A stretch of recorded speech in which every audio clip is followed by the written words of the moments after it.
Dans cette vidéo, on va revenir sur la belle journée qu'on en a connue hier sur le Bitcoin, le marché des cryptos. Quels sont les niveaux clés à suivre dès à présent? Comme vous pouvez le voir ici, on est sur le graphique du Bitcoin en daily. Le premier objectif était clair. Casser cette résistance aux alentours des 88,5, 88,6. Ça a été fait avec brio hier, comme vous pouvez le voir. Par deux fois, on avait testé cette moyenne 200, à savoir qu'elle est très importante en bull market. En général, elle joue parfaitement bien son rôle de support. Donc ça, c'est une très bonne chose. On va dire on a une double bonne nouvelle sur la journée d'hier. Et comme vous pouvez le voir, on n'a pas fait uniquement que break ce niveau, puisqu'on a même clôturé la journée aux alentours de 93 400 dollars. Donc par la même occasion, on réintègre notre range où nous étions il y a pratiquement 2 mois, jour pour jour, avant le hack de la plateforme Bybit. Donc, moi, ce que j'aimerais voir ici en ce qui concerne le Bitcoin, c'est assez simple. Je veux voir Bitcoin se maintenir au-dessus des 91 500 dollars après une telle journée comme hier. Voilà, j'attends pas énormément pour aujourd'hui. On peut le voir. On a à moins 1%. Alors vous allez me dire, ah, c'est facile de le dire maintenant. Bon, déjà, la journée n'est pas terminée. Mais après un plus 5%, voilà, si on peut se stabiliser ici, ce serait vraiment idéal et voir voilà comment la semaine va évoluer et puis quelle clôture on va avoir ce dimanche. Ça va être super intéressant. Et puis je pense que la fin de la journée a également été influencée avec les déclarations de Donald Trump en ce qui concerne la Chine, puisqu'il a dit que les tarifs allaient drastiquement descendre. Donc les 145%, on peut oublier. Ça va être un autre chiffre. Il a dit que ça ne serait pas zéro. OK? Et ensuite, on a eu comme information qu'il allait rencontrer le président chinois début mai. Donc c'est intéressant. De plus, je pense que Donald Trump a de plus en plus de pression qui viennent de personnes qui sont importantes et peut-être qu'il a été trop loin. Peut-être qu'on a atteint une certaine limite, qu'il a déjà joué avec le feu et que s'il continue à jouer avec le feu, il risque de se brûler. On peut voir la Chine. Moi, j'en avais parlé en particulier dans le VIP, comme quoi voilà, je ne voyais pas la Chine faire demi-tour. Non, moi, je voyais la Chine regarder droit dans les yeux les États-Unis et être prêt pour ce combat, si on peut dire. Et on peut le voir que c'est ce qui se passe. Bien que la Chine a rien à... Enfin, voilà. Dans cette situation, ce qu'il faut comprendre, personne ne gagne, ni la Chine ni les États-Unis. D'accord? Aucun des deux sont dans une position où, OK, let's go, on va continuer ce petit jeu pendant des mois et des mois et des mois. Personne n'est gagnant. Maintenant, le but, c'est qu'un accord soit trouvé. Bien sûr, je pense que quand celui-ci sera fait, je m'attends à une réaction du marché. Je peux me tromper, hein. On a eu un petit avant-goût, pardon, la semaine dernière, quand on avait eu cette pause au niveau des 90 jours. C'était la semaine dernière ou il y a 2 semaines, je ne sais plus, bref, peu importe. Donc, voilà, moi, je m'attends à une réaction du marché. Ça sera intéressant d'ailleurs de voir. Est-ce qu'on a une réaction du marché similaire à celle avec la pause des 90 jours? Une journée meilleure que celle-là, en dessous? Ah, ça pourrait nous donner également certaines informations. Et puis, autre chose, il a dit, oh, finalement, Jérôme Paul, je ne veux pas le virer. Par contre, j'aimerais voilà, qu'il comprenne qu'il est important de baisser les taux. Vous voyez, donc, on continue à avoir cette communication hein, autour de la baisse des taux. Voilà, je ne sais pas, ça fait combien de fois que Donald Trump en parle depuis qu'il a pris ses fonctions en janvier. Depuis, ben, Jérôme Paul ne bouge pas. On a vu que le marché obligataire, c'était peut-être la chose qui pouvait faire craquer Jérôme Paul avec cette réunion d'urgence où ils ont fait savoir que bon, si la situation continue, on est prêt à agir. Donc voilà, il peut se passer énormément de choses. On est le 23 avril, le prochain FOMC meeting a lieu le 7 mai. Donc voilà. Si on regarde les prédictions la semaine dernière, plus de 90% des gens disaient, oh, les taux ne vont pas bouger, donc situation inchangée. C'est difficile à prévoir, hein. Encore une fois, je me répète, mais énormément de choses peuvent se passer entre maintenant et le 7 mai. Ce qui va être intéressant, c'est cette réunion entre Trump et le président chinois. Maintenant, voilà, en termes de prix, on a un Bitcoin à 92 400 dollars. Déjà, premièrement, ça fait plaisir de repasser au-dessus des 90 000 dollars, de réintégrer notre range. Donc maintenant, moi, ce que je veux voir, comme je vous l'ai dit, c'est simple, rester dans notre range. Voilà, dans les prochains jours et clôturer à la fin de semaine au-dessus de 91 300 dollars. Et comme vous pouvez le voir, avec tout ce qui s'est passé ces dernières semaines, à savoir qu'on a eu le hack de Bybit, puis cette guerre commerciale qui est toujours existante, hein, qu'on s'entend bien, euh, voilà, on n'a pas testé notre support. Au plus bas, on est descendu à 74 000, j'arrondis 500 dollars. Donc, on n'a pas, ça ne veut pas dire qu'on ne peut pas le faire. Il ne faut pas tirer de conclusions trop rapidement. Ça y est, pop, up, c'est reparti. Le Bitcoin est au-dessus des 90 000 dollars. Automatiquement, maintenant, 100% de chance, on fait de nouveau au plus haut. Non, il faut penser en probabilité. Voilà, moi, je m'exprime sur le sujet depuis un bon moment et j'aurai aucun problème de changer de discours si le marché me dit que je dois changer de discours. Mais aujourd'hui, voilà, le graphique, il est assez clair. Bon, là, on est en daily. C'est plus clair en weekly. Mais voilà, aujourd'hui, notre structure haussière sur le long terme, elle reste intacte. Point. Voilà, c'est aussi simple que ça. Et aujourd'hui, c'est encourageant. Et le Bitcoin montre des signes de solidité.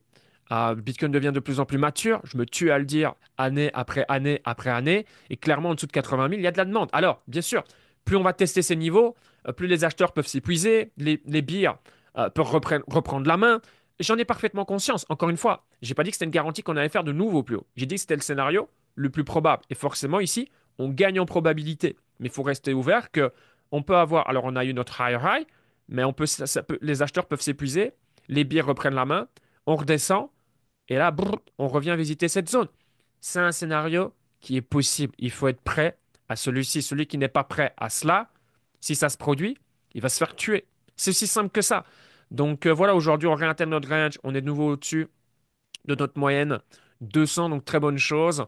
On réintègre notre range. Moi, je veux rester maintenant au-dessus des 91 400 dollars tout au long de la semaine. Voilà, j'en demande pas plus que ça pour le Bitcoin. Et puis ensuite, passer les 95 à 94 8, 95 000 dollars.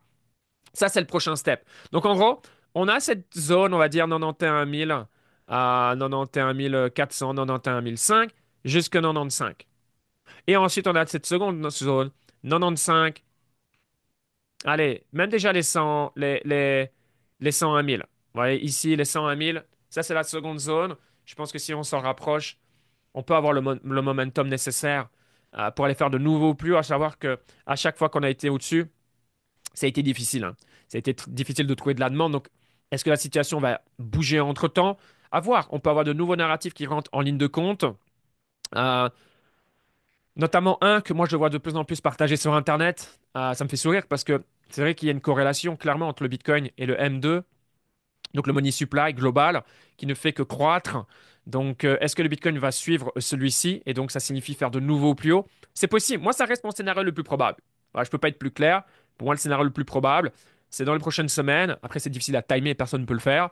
Mais je ne suis pas surpris également avec un scénario où Bitcoin fait de nouveaux plus hauts et surprend tout le monde, dans le sens où ça arrive à un moment où personne s'y attendait. Exemple, le mois de mai ou l'été. Là où l'été, les gens se disent, ouais, c'est bon. En plus de ça, 2024, Bitcoin a été principalement drivé par les institutionnels. Il y a no way Bitcoin fait de nouveaux plus hauts été 2025. Eh ben, vous allez voir, si ça se trouve, c'est totalement possible. C'est un scénario auquel il faut être complètement ouvert. Également ouvert à l'idée de le Bitcoin explose en l'espace de quelques jours, en moins d'une semaine. Et les altcoins ont eu une bonne réaction hier. Donc, je pense que les altcoins sont des starting blocks et peuvent vraiment démarrer leur run. Alors bien sûr, j'en ai fait une vidéo la journée d'hier, la Bitcoin dominance, on est toujours à 64%. Donc attention, le Bitcoin reste dominant, ni plus ni moins, je ne peux pas être plus clair. Regardez ma précédente vidéo pour peut-être mieux comprendre le sujet. Bien sûr qu'il y a des coins qui deviennent intéressants. Si on regarde Solana, Solana c'est encourageant, on vient de faire un higher high. Le niveau important, c'était les 144, 147 dollars. On est maintenant à 151 dollars. Donc, on a confirmé sur la journée d'hier en clôturant à 148 dollars. Donc, on a un potentiel retournement de tendance sur Solana. La grande question, c'est quel altcoin va porter le marché sur ses épaules? Je fais référence aux altcoins. Donc, quel sera l'altcoin qui sera le leader indicateur? Est-ce que c'est toujours Ethereum? Est-ce qu'il va passer le relais vers du Solana, du XRP ou un autre top coin? Je ne sais pas. Ah, voilà, moi je pense que Solana allait le faire sur ce cycle. Ben, il l'a toujours pas fait. Donc de ce côté-là, jusqu'à maintenant, j'ai tort. Bon, Solana a bien performé, donc on a fait beaucoup d'argent avec Solana, mais sur cet aspect-là, ça ne s'est pas encore produit. Donc, à voir comment les choses vont évoluer, bien évidemment. Suis incroyable. Voilà, sur la journée d'hier, plus de 26%. On est repassé au-dessus d'un niveau important sur Sui également. On est en train de confirmer un high sur la journée d'aujourd'hui. Son écosystème en feu, en particulier les coins qui, moi, m'intéressent. Je prends Dibbo qui prend 138, 140% sur la journée d'hier. Donc, forcément, c'est agréable. On a envie de voir ce genre de journée, pardon, plus régulièrement. Maintenant, ça dépendra bien évidemment de la bonne santé du Bitcoin. D'accord? Bitcoin, c'est la locomotive. Si le Bitcoin, voilà, repasse en dessous des 90 000 dollars, vous allez voir les altcoins fort probablement qui vont descendre et qui vont chuter davantage que le Bitcoin. J'espère que les gains réalisés sur la journée d'hier, ben, on va pas les perdre dans les prochaines heures ou dans les prochains jours, mais qu'on va rester au-dessus. Donc voilà un petit peu le point. Ce qui est intéressant, c'est que Bitcoin, techniquement, bah, l'est de plus en plus. Et la psychologie de marché, vous doutez bien, elle n'a pas évolué en 48 heures. Bien sûr, le Fear and Greed a certainement un petit peu évolué. Ok, cool. Mais la majorité des gens, est-ce que vous pensez qu'ils s'intéressent pour le Bitcoin ou les cryptos aujourd'hui? Non! Et ça, c'est une excellente chose pour n'importe quelle personne qui aujourd'hui est positionnée. C'est ce qu'on veut. Qu'ils viennent le plus tard possible seulement.